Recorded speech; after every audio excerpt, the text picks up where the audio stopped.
இப்போ இருக்கிற காலத்தில் பாருங்க, எவ்வளோ பணம் சம்பாதிச்சாலுமே அந்த பணத்தை சேமிக்க முடியல அப்படிங்கிறதும், செலவுக்கு மேலே செலவு வந்துக்கிட்டே இருக்குது. கடன் வாங்குற நிலையுமே ஏற்பட்டுக்கிட்டே இருக்கு. கடனை எப்படியாவது அடைக்கலாம்னு நினைக்கிறேன், ஆனால் அந்த கடன் சுமை குறையாம அதிகரிச்சுக்கிட்டே போகுது. சம்பாதிக்கிற பணம் வட்டி கட்டுறதுக்கும் சரியாக போயிடுது. மேலும் எந்த ஒரு நல்ல விஷயம் செய்யறதுக்குமே சேர்த்து வைக்க முடியல அப்படிங்கிற ஒரு நிலை பெரும்பாலான மக்களுக்கு இப்போ இருக்கக்கூடிய ஒரு சூழலாக அமைஞ்சிருக்கு. பணத்தை சம்பாதிக்க முடியல, அது எப்படி வருது எப்படி போகுது அப்படின்னு தெரியாமல் இருக்குது அப்படின்னு புலம்புறீங்களா நீங்கள்?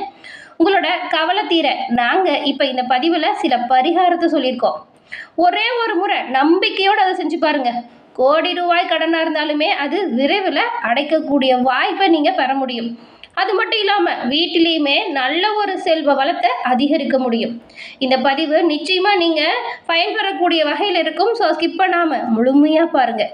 நீங்கள் இப்போ தான் ஃபர்ஸ்ட் டைம் நம்ம சேனலை பார்க்குறீங்க அப்படின்னா நம்ம சேனலை மறக்காமல் சப்ஸ்கிரைபும் பண்ணிக்கோங்க. 5 நாள் இந்த ஒரு விஷயத்தை தொடர்ந்து செய்யுங்க. உங்களுக்கு மாற்றங்கள் ஏற்படுவதை கண் கூட காண முடியும். பொன் கிடைச்சாலும் புதன் கிடைக்காது அப்படின்னு சொல்லுவாங்க. அப்படிப்பட்ட பொன்னான புதன்கிழமை நாளில் புதுசாக ஒரு சிறிய மண்பானை ஒன்று வாங்கிக்கோங்க. அந்த மண் பானையில் கல்லுப்பை நிரப்பி பூஜை அறையில் வச்சுடுங்க. கல்லுப்பு அப்படிங்கிறது தீய சக்தியை விரட்டிடும், நேர்மறையான ஆற்றலை ஈர்த்து தரக்கூடிய வகையில் அமையும். கல்லுப்பு அப்படிங்கிறது மகாலட்சுமியின் அம்சமாகவும் கருதப்படுது. அதுக்கப்புறம் அந்த கல்லுப்பு இருக்குல்ல அந்த பானையில், அதுக்குள்ளே 5 ரூபா நாணயத்தை யாருக்கும் தெரியாமல் மறைச்சி வைங்க. அதுக்கப்புறம் பாருங்கள், புதன்கிழமை ஏற்கனவே 5 ரூபா வச்சுருப்போம்ல, அதை அடுத்த புதன்கிழமையில் அந்த நாணயத்தை எடுத்துட்டு வேற ஒரு 5 ரூபா நாணயத்தை அந்த கல்லுப்புக்குள்ளே மீண்டும் மறைச்சி வைங்க. இப்போ உப்புக்குள்ளே இருந்து ஒரு 5 ரூபாய் எடுத்துருப்பீங்கள்ல, அந்த நாணயத்தை ஒரு மஞ்சள் துணியில் முடிஞ்சு பூஜை அறையில் தனியாக வச்சுடுங்க. இப்படி 18 வாரம் தொடர்ந்து செய்யுங்க. இந்த 18 வாரங்கள் கழிச்சு சேமித்த எல்லா 5 ரூபாய் நாணயத்தையும் ஒரு மஞ்சள் துணியில் கட்டி பூஜை அறையில் வைங்க. நீங்கள் அதுக்கப்புறம் உங்களோட குலதெய்வ கோவிலுக்கு எப்போ போகிறீங்களோ அப்போ போகும்போது அந்த நாணயங்களை எடுத்துகிட்டு போங்க. அந்த நாணயங்களை எடுத்துகிட்டு போய் நீங்கள் குலதெய்வ கோவிலில் இருக்கக்கூடிய உண்டியலில் செலுத்திடுங்க. இப்படி செஞ்சுட்டு வர்றதுனால குலதெய்வத்தோட பரிபூர்ண அருளும் உங்களுக்கு கிடைக்கும். மகாலட்சுமி தாயின் அருளும் வீட்டில் இருக்கக்கூடிய வறுமை நிலையை மாற்றும். செல்வம் சேர துவங்கும். எவ்வளவு கடன் இருந்தாலும் பாருங்கள், விரைவில் அடக்கக்கூடிய வாய்ப்பு உங்கள் வாழ்க்கையில் ஏற்படும். இந்த பரிகாரம் சிறப்பானதாக இருக்கும். இதை தொடர்ந்து செய்யுங்க. நிச்சயமாக குலதெய்வத்தின் அருளையுமே நீங்கள் பெற முடியும். இந்த பதிவு பார்த்துட்டு இருக்க நீங்கள் உங்கள் குலதெய்வத்தின் பெயரையுமே சேனல் கமெண்ட் பாக்ஸில் 3 முறை பதிவு பண்ணுங்கள். உங்கள் குலதெய்வத்தின் அருளால் விரைவில் உங்கள் வாழ்க்கையில் இருக்கக்கூடிய எல்லா வகை கடனுமே தீர்ந்து நல்ல ஒரு செல்வ நிலைப்போடு சூப்பராக வாழ வாழ்த்துக்களையும் உங்களுக்காக உங்கள் குலதெய்வத்துக்கிட்ட நாங்கள் பிரார்த்தனையும் செஞ்சுக்கிறோம். அதே போல் கண்ணாடி பாத்திரத்துலேயுமே உப்பை நிரப்பி இந்த பரிகாரத்தை நீங்கள் செய்யலாம். ஆனால் அந்த உப்புக்குள்ளே நீங்கள் காசு வைக்கிறீங்கள, அது யாருக்கும் தெரியக்கூடாது. அதே போல் கண்ணாடி பாத்திரத்தில் பச்சை கற்பூரம், அதுக்கப்புறம் 27 மிளகுகளை வச்சு வீட்டில் ஒரு மூலையில் வச்சிடணும். இந்த பரிகாரத்தை அமாவாசை பௌர்ணமி நாளில் செய்கிறது ரொம்ப ரொம்ப விசேஷம். இதை 15 நாளைக்கு ஒரு தடவை மாற்றிக்கிட்டே வாங்க. வீட்டில் பல நல்ல மாற்றங்கள் ஏற்படுவதை நீங்கள் காண முடியுங்க. அதே போல் தான் பணப்புழக்கம் அதிகரிக்கும். கடனை விரைவில் அடைப்பதற்கான வழிகள் தோன்ற துவங்கும். சாதாரண நாள்லையுமே இந்த பரிகாரத்தை செய்கிறது நல்லது. ஆனால் அமாவாசை பௌர்ணமி தினத்தில் இந்த ஒரு விஷயத்தை செய்யுங்க. சிறப்பான உயர்வை நீங்கள் பெறலாம். கண்ணாடி பாத்திரத்தில் உப்பை நிரப்பி நீங்கள் 5 ரூபாய் நாணயத்தை போட்டும் வழிபாடு செய்யலாம். மண்கலயத்தில் போட்டும் வழிபாடு செய்யலாம். அதுக்கப்புறம் கண்ணாடி பாத்திரத்தில் பச்சை கற்பூரம் 27 மிளகை வச்சு வீட்டில் ஒரு மூலையில் வச்சு வழிபடுறதுமே உங்களுக்கு ஒரு சிறப்பான விஷயத்தை கொடுக்கும். வீட்டில் இருக்கக்கூடிய பிரச்சனைகள் தீர இது எல்லாமே சூப்பரான ஒரு பரிகாரமாக சொல்லப்பட்டிருக்கு. அதே போல் வீட்டில் இருக்கக்கூடிய துர்சக்தி, தரித்திரம், வாஸ்து தோஷம் இது எல்லாமே நீங்கணும். லட்சுமி கடாட்சம் பெறணும் அப்படின்னா இன்னுமே நிறைய கல்லுப்பு பரிகாரம் இருக்குது. இதுக்காக நீங்கள் ரொம்ப அலையணும், காசு செலவு பண்ணணும் அப்படின்னு கிடையவே கிடையாது. எல்லார் வீட்லேயுமே இருக்கிற ஒரு பொருள் இந்த கல்லுப்பு. இதை வச்சு நம்ம வாழ்க்கையில் நிறைய நல்ல விஷயத்தை பெறலாம். அது என்னென்ன அப்படிங்கிறத இப்போ நம்ம தொடர்ந்து பார்க்கலாம். நம்ம வீட்டில் இருக்கக்கூடிய எதிர்மறை ஆற்றல் நீங்கணும் அப்படின்னா இந்த ஒரு எளிய வழிமுறையை செய்யலாம். இப்போ ஒரு கண்ணாடி பாத்திரம், மண்கண்ணம் ஏதாச்சும் ஒன்று எடுத்துக்கோங்க. அதில் கல்லுப்பை நிரப்பிக்கோங்க. வீட்டோட இந்த குளியலறை இருக்குல்ல, அங்கே நீங்கள் நீர்படாத மூலையில் இதை வைக்கணும். அந்த உப்பு கரையை அதை மாற்றிட்டு புதுசாக நீங்கள் கல்லுப்பை நிரப்பி வைக்கணும். எதிர்மறை ஆற்றல் இந்த ஒரு விஷயத்தால் நீங்கும். அதே போல் வாஸ்து தோஷம் நீங்கணும் அப்படின்னு நினச்சிங்கன்னா நீங்கள் வந்து வீட்டில் ஒவ்வொரு அறையிலையுமே ஒவ்வொரு அறையின் மூலையிலையுமே ஒரு சிறிய கண்ணாடி பாத்திரத்தில் கல்லுப்பை வச்சு நீங்கள் வந்து அதை மாதம் ஒரு தடவை மாற்றிக்கிட்டே வாங்க. வாஸ்து தோஷம் இதால் நீங்கும். அதே போல் வீட்டை சுத்தம் செய்கிறீங்க அப்படின்னா அப்போ வீடை துடைக்கிறப்போ அந்த தண்ணி இருக்கு இல்லையா, அதில் கொஞ்சம் கல்லுப்பை கரைச்சி அந்த வீட்டை துடைங்க. வீட்டில் இருக்கிற திருஷ்டிகள் உங்களை விட்டு நீங்கும், நேர்மறையான ஆற்றல் அதிகரிக்கும். அதே போல் ஒரு வீட்டில் நிம்மதியான சூழல் நிலவணும் அப்படின்னா மன அமைதி கிடைக்க நீங்கள் தூங்குறீங்கள அந்த ரூமில் இருக்கிற ஒரு மூலையில் ஒரு கிண்ணத்தில் கல்லுப்பு வச்சு நீங்கள் கண்டிப்பாக இந்த விஷயத்தை செய்யணும். அந்த கல்லுப்பு மாதத்துக்கு ஒரு தடவை மாற்றிடுங்க.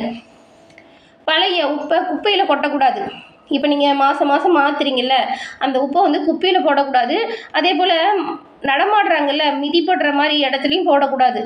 அந்த உப்பை நீங்கள் ஒரு பாத்திரத்தில் தனியாக சேகரித்து வச்சுட்டு ஓடுற நீர் இருக்கு இல்லையா, அதுலேயோ இல்லைன்னா கிணத்துலையோ கால்வாய் போன்ற இடத்துலையோ கரைக்கிறது ரொம்ப ரொம்ப நல்லது. இந்த விஷயங்கள்லாம் ரொம்பவுமே ஈஸியான விஷயந்தான். இப்போ சொன்னது எதுவுமே யாராலையுமே செய்ய முடியாது, இது ரொம்ப கஷ்டம், இதுக்கே நிறைய செலவு பண்ணணும் அப்படிங்கிற மாதிரியான ஒரு பரிகாரம் கூட இதில் கிடையவே கிடையாது. எல்லாமே நம்மக்கிட்ட இருக்கிற பொருள் தான். அதை எப்படி வச்சு வழிபடணும், எந்த கிழமையில் வச்சு வழிபடணும் அப்படிங்கிறதா இதில் சொல்லியிருக்கோம். இதை முறையாக நீங்கள் தொடர்ந்து பண்ணிட்டு வாங்க. நிச்சயமாக பாருங்கள், நீங்கள் துவங்கிய நாள்லேருந்தே சில மாற்றங்கள் உங்கள் வாழ்க்கையில் ஏற்படுவதை நீங்கள் கண் கூட காண முடியும். இந்த கல்லுப்பு அப்படிங்கிறது பொருளாதார ரீதியான கஷ்டத்தை அடியோடு நீக்கி லட்சுமி கடாசத்தை நம்மளோட வீட்டில் அதிகரிக்க செய்யக்கூடிய ஒரு நல்ல விஷயமா பார்க்கப்படுது. லட்சுமி கடாட்சம் நம்ம வீட்டில் அதிகரிக்கிறதுக்கும் மங்களம் பொங்கவும் செல்வ வளம் பெருகி லட்சுமி கடாட்சம் பெருகவும் அதுக்கப்புறம் வந்து பொருளாதார ரீதியாக இருக்கக்கூடிய கஷ்டங்கள் அடியோடு நம்மளை விட்டு நீங்கணும். கடன், வறுமை, தரித்திரம், கண் திருஷ்டி, கெட்ட அதிர்வலை இது எல்லாமே நம்மளை விட்டு முழுசாக நீங்கணும். அப்படின்னாலும் நம்ம வாழ்க்கையில் நல்ல ஒரு முன்னேற்றம் அடைய மன ரீதியாக, தொழில் ரீதியாக, குடும்ப ரீதியாக என்னென்ன விஷயத்தை பண்ணலாம் அப்படின்னு நாம் இப்போ தொடர்ந்து பார்க்கலாம். போகர் சித்தர் இருக்கார்ல, அவர் வந்து தன்னோட புத்தகத்தில் எழுதிய சில கல்லுப்பு பரிகாரம் இருக்குது. அது நாடு முழுவதுமே பரவி இருக்கு. நிறைய பேருக்கு அது இன்னும் தெரியல.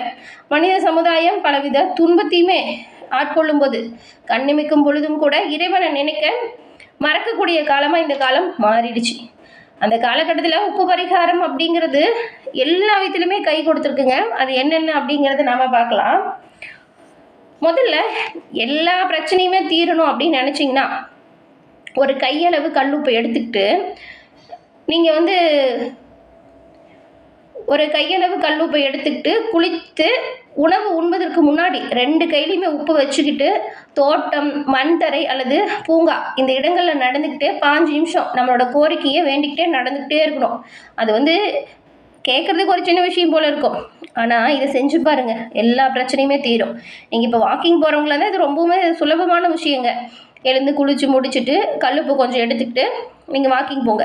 அப்போ வந்து அந்த 2 கையிலையுமே அந்த கல்லுப்பை வச்சுக்கிட்டு உங்கள் மனசில் இருக்கிற பிரார்த்தனை அது என்னவோ அதை சொல்லிக்கிட்டே வழிபட்டுட்டே நடந்துட்டுருங்க. அதுக்கப்புறம் வந்து உங்கள் வாழ்க்கையில் இருக்கக்கூடிய கஷ்டம் என்ன அது தீரணும் அப்படிங்கிறத வேண்டிக்கிட்டு இந்த ஒரு விஷயத்த பண்ணுங்க.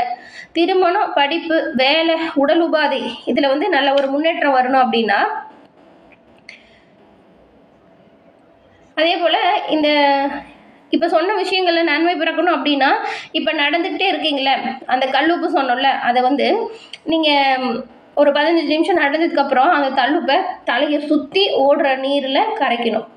இதனால் நம்மளோட பாவம் நீங்கும், நம்மளோட விருப்பம் நிறைவேறும். கையில் இருக்கிற உப்பு, வெப்பம் நம்ம உடல் வெப்பத்தோடு இணைஞ்சி நம்ம தோஷம் எல்லாத்தையுமே பூமியிலிருந்து இழுத்து நம்மளை சுற்றி உருவாக்கி பிரபஞ்ச சக்தியோடு நம்மளோட விருப்பத்தை நிறைவேற்றக்கூடிய நல்ல ஆற்றலை ஏற்படுத்துது. 15 நாள் 15 நிமிஷம் தினமுமே இந்த ஒரு விஷயத்தை செய்யுங்க, பலன் நிச்சயமாக உங்களுக்கு வந்து சேரும். வீட்டில் இருக்கக்கூடிய தரித்திரம் நீங்கள் சமையல் அறைக்கு பயன்படுத்துகிற உப்பை போட்டு ஒரு கிண்ணத்தில் நிரப்பி உங்கள் வீட்டு குளியல் அறையில் நீர்படாத மூலையில் வைக்கணும் அப்படின்னு ஏற்கனவே சொன்னோம். உப்பு கரைய மீண்டும் உப்பை நிரப்பிக்கிட்டே வரணும். இப்படி செஞ்சால் அந்த வீட்டில் இருக்கக்கூடிய தரித்திரம் நீங்கும். கழிவறை, குளியலறை இங்கே சேர்த்து கட்டப்பட்ட வீடுகளில் வசிக்கிறவங்களுக்கு இந்த அறையில் குளிக்கக்கூடிய இடம் பகுதியில் தண்ணீர் படாத இடத்துல இந்த உப்பை கிண்ணத்தில் வச்சு வழிபடுறது ரொம்ப ரொம்ப நல்லது. கல்லுப்பு அப்படிங்கிறது எல்லோர் வீட்லேயுமே இருக்கிற ஒரு விஷயம். கடன் பிரச்சனை தான் பலருக்குமே இப்போ இருக்கக்கூடிய பெரும் பிரச்சனையாக இருக்குது. மனிதர்களிடத்தில் கடன் வாங்கலை அப்படின்னாலும் வங்கியில் கடன் வாங்கி இஎம்ஐ கட்டிகிட்டு இருப்போம். இஎம்ஐ கட்டி கஷ்டப்படுறவங்க கண்டிப்பாக பெரும்பாலும் இப்போ இருக்கக்கூடிய சூழலில் அதிகமாக இருக்காங்க. கடன் தொல்லையில் துன்பப்படுறவங்க அதிலிருந்து விடுபட எளிமையான இந்த கல்லுப்பு பரிகாரத்தை நம்பிக்கையோடு தொடர்ந்து செஞ்சுட்டு வாங்க. இதனால் நல்ல பலன்களை நீங்கள் விரைவில் பெற முடியும். எவ்வளோ பணம் சம்பாதிச்சாலும் சேமிக்கவே முடியல, செலவுக்கு மேலே செலவு வருது, கடன் வாங்குற நிலையும் ஏற்பட்டுகிட்டே இருக்குது. கடனை எப்படியாவது அடைக்கணும் அப்படின்னு நினைக்கிறவங்க, கடன் சுமை குறையாமல் அதிகரிச்சுட்டே போகுதில்ல, அந்த நிலை மாறணும் அப்படின்னு நினைக்கிறவங்க கண்டிப்பாக இப்போ சொல்லியிருக்கக்கூடிய அனைத்து வித கல்லுப்பு பரிகாரத்தையுமே தொடர்ந்து செய்யுங்க. நிச்சயமாக நன்மை வருங்க. சிறப்பான உயர்வு உங்கள் குலதெய்வத்தின் அருளால் உங்களுக்கு வாழ்க்கையில் நல்லது நடக்கும். குலதெய்வத்தின் பரிபூரண அருளையும் பெற்றுத்தரக்கூடிய இந்த ஒரு விஷயத்தை தொடர்ந்து செய்யுங்க. நன்மை நல்ல ஒரு உயர்வு உங்கள் வாழ்க்கையில் நிச்சயமாக வரும். எல்லா வகையிலுமே உங்கள் வாழ்க்கையில் இருக்க துன்பம் நீங்கி நீங்கள் நலமுடன் வாழ நாங்கள் உங்களுக்கு வாழ்த்துக்களையும் தெரிவிச்சுக்கிறோம். இதை தொடர்ந்து செய்யுங்க, நிச்சயம் பலன் கிடைக்கும். என்ன நேயர்களே, இந்த பதிவு நீங்கள் பயன்பெறக்கூடிய வகையில் அமைஞ்சிருக்கும்னு நினைக்கிறோம். பதிவு பிடிச்சிருந்தால் லைக் பண்ணுங்கள். உங்களுடைய நண்பர்கள், அதுக்கப்புறம் உங்களுடைய குடும்பத்தில் இருக்கிறவங்களுக்குமே இந்த பதிவு ஷேர் பண்ணுங்கள். அவங்களும் பார்த்து பயன்பெறட்டும். இதில் இருக்கிற வழிமுறைகள் அவங்களும் செய்யட்டும். நீங்கள் சப்ஸ்கிரைப் பண்ணாமல் பார்த்தீங்களா? மறக்காமல் சப்ஸ்கிரைப் பண்ணி கூட வர பெல் ஐக்கானை கிளிக் பண்ணி வச்சுக்கோங்க. தொடர்ந்து பார்த்தமைக்கு நன்றி நேயர்களே.